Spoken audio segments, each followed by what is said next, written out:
The YouTube streamer Markiplier has done the impossible. His horror film, which is an adaptation of a video game called Iron Lung, the movie is also called Iron Lung, it was released to fanfare and a huge box office return despite being a small niche indie horror film. But it's not just scaring audiences, it's scaring Hollywood. And I'm going to tell you why. My name is Jacob Berry. Welcome to the StudioJake vidcast. Cause I've been living life right like I could just die any minute. Don't pull right down the side. Hi everyone, thank you so much for watching. If you would help me, be sure to like, share, subscribe, and leave me a comment to tell me what you think. Now, diving right into it. Markiplier, and I'll be honest, I'm not a Markiplier fan. I don't watch his streams, I don't watch his videos, but my super cute wife does. She is a huge fan of his content, and I don't blame her. From what I have seen, he is a really cool guy. He likes to play like these niche horror games and, reacts really funny to them. He seems like a really wholesome, well-rounded guy, which is very rare in this YouTube space. If you watch me, you know it's true.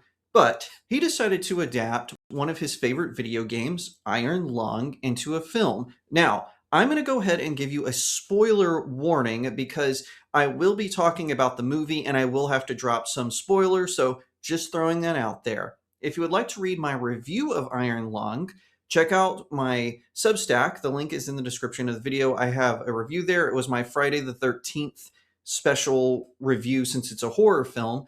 And I'm going to expand on that review a little bit. I'm not going to reread my review here on this vidcast, but I wanted to talk about the movie specifically and why it has really affected Hollywood, and it seems to be frightening audiences and the elites in the entertainment industry. Now, for those of you who are unaware, and I would show clips of the film in the video game, but this is YouTube. I'm a small creator. I will get a copyright strike so fast, maybe not even from Markiplier or the video game developer, but just from some corporate stooge who is bored one day and decides to hit my channel. That has happened to me before, where someone who is completely unrelated to a piece of content that I shared flagged my channel, and I had to reach out to the original owner and be like, hey, I just showed this clip for commentary purposes, and they did relinquish it. Unfortunately, that doesn't happen that often.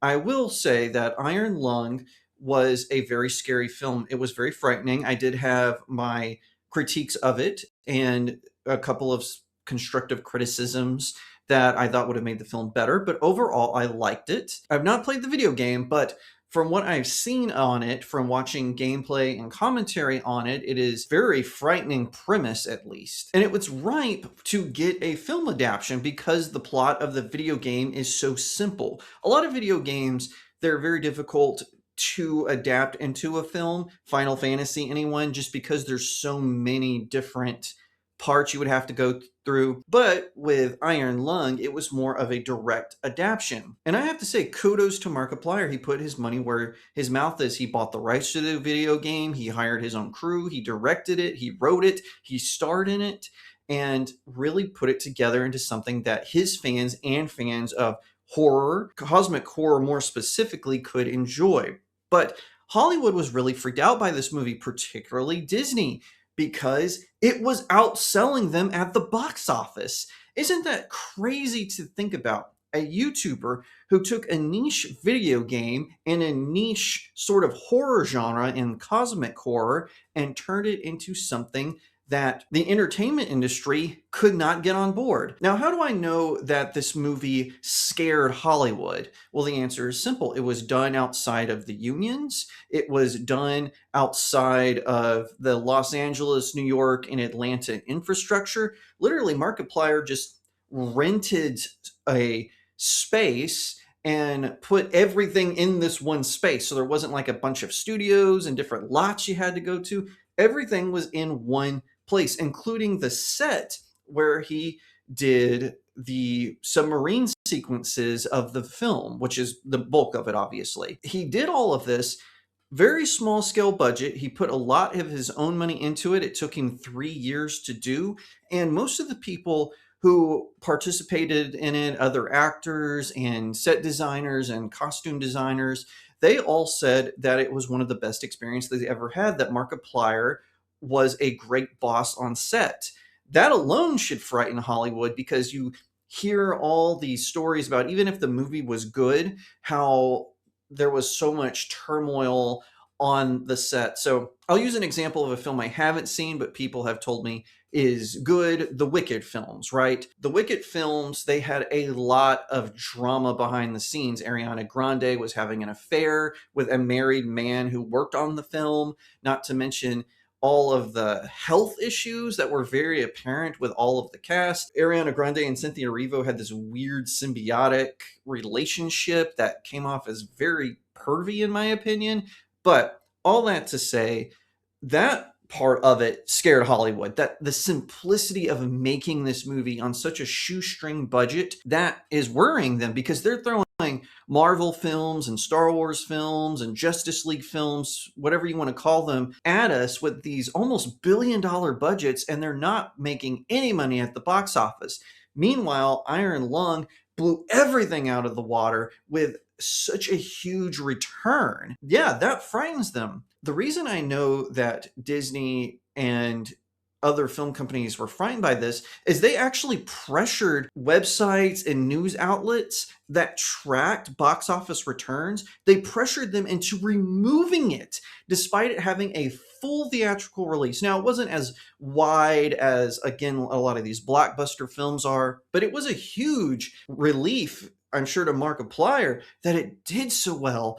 And that is just great. And what's really interesting is Markiplier didn't really do a whole lot of marketing. He did some guerrilla marketing, and he did release some trailers for it. He did talk about it on his own YouTube channel. But outside of that, he did not participate in a lot of the glam fests that these red carpet premieres and these press junkets turn into. He just simply put it out there, said, hey, check this out. I hope you like it. This is my film. And his fans, and likewise, other horror fans, did go out to see it. Now, I finally went to see it just more out of curiosity. Those of you who know me, I'm not a big horror fan. Horror has to be really clever for me to engage with it. And there have been some recent films like Sinners and Weapons that are horror films that I did enjoy, but you all know me. I'm just not a big horror film fan. I want the story to be compelling and not just rely on shock value. And by the way, Iron Lung did not just rely on shock value to get your attention. Not at all. It was a very clever plot that, yes, you did have to just go with a few things, like where did the monster come from? Why are the bones so important? What is on the second submarine that Markiplier's convict character finds? You know, why did the Quiet Rapture happen? For those of you who aren't familiar with the game and the film, the Quiet Rapture is a celestial event that happened in this universe, in this part of the galaxy, where just all the stars and suns just stopped shining at once, and no one really knows why, but it has caused humanity in that area to just have to rely on old technology and whatnot to get around, because they literally can't use the stars to chart. They're completely disconnected from the rest of humanity and other parts of the galaxy. They just basically live in this void. And for whatever reason, what they find on this planet, which is an ocean of blood, as far as we know, it can save humanity, but you just have to go with it. Like, they don't give a lot of lore. You do learn a lot about the convict and what is his motivations and why he was picked to do this and whatnot. But outside of that, you don't really know a lot. But I will say it didn't rely on cheap tricks, on jump scares, or whatever. Now, there were a few jump scares, but I'm just meaning it didn't rely on them. It led you into this sense of dread, and that's what I like in a horror film. And so for a cosmic horror film, a claustrophobic horror film like this to even impress me, I just think that that is amazing. And that's something else about this, is a lot of times when YouTubers or singers, when they do kind of these one-off movies, I know that Machine Gun Kelly, he did like sort of a stoner comedy and whatnot. It's just kind of like, hey, we're just going to get together and we're just going to shoot these films and just see where it goes. And a lot of times Hollywood kind of ignores them because they don't make that much money. They don't do as well. And credit to at least Machine Gun Kelly, he kind of knew that his movie was dumb. In fact, how he casted it was he just texted friends and was like, hey, I'm making a movie. You want to be in it? Like, that's how he casted it. He didn't even hire a casting director. But it didn't scare Hollywood because when it came out, sure, Machine Gun Kelly fans went to see it, but they didn't blow it up and it didn't become like this huge hit. It did decent on streaming services, but it wasn't like this huge, whoa, I can't believe that this moment in cinematic history is happening. However, with Iron Lung, that is certainly happening. Markiplier put everything into this. He did it mostly by himself, right? He put it together. He was the producer, the director, the writer, the editor, and he brought on people who could help him. And a lot of the people he used were people who help him with his live streams. He didn't hire a big fancy studio to cut it all together. That has Hollywood scared because now they realize that people who just have passion projects, who just have these grand ideas, who really care about the lore and how it's going to go, they actually have a chance. And this is going to become abundantly clear as more characters become into the public domain, like what happened with Steamboat Willie, right? All of a sudden, a bunch of horror films popped up. Same with Popeye the Sailor Man, same with Peter Pan and Winnie the Pooh. When they all got into the public domain space, people started making movies. Now, like I said, they were kind of niche horror and they didn't do very well. Very few of them are even well received by fans of horror. However, now Markiplier has proven it is possible to do a good movie, and one that not just fans of a particular celebrity or a particular genre will do, but that you'll bring in audiences that normally wouldn't enjoy those things, because that's what happened with Markiplier.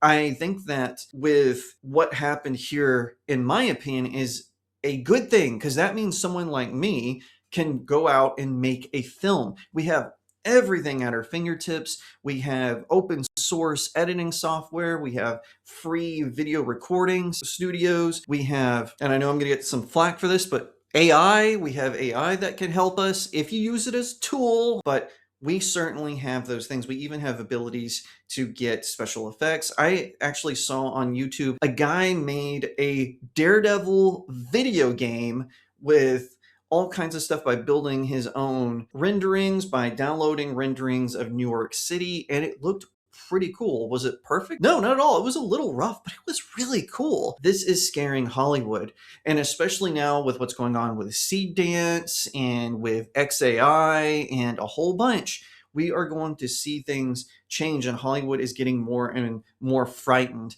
What's even crazier is that the Writers Guild is threatening another strike. What's funny is they're threatening a strike against their own union.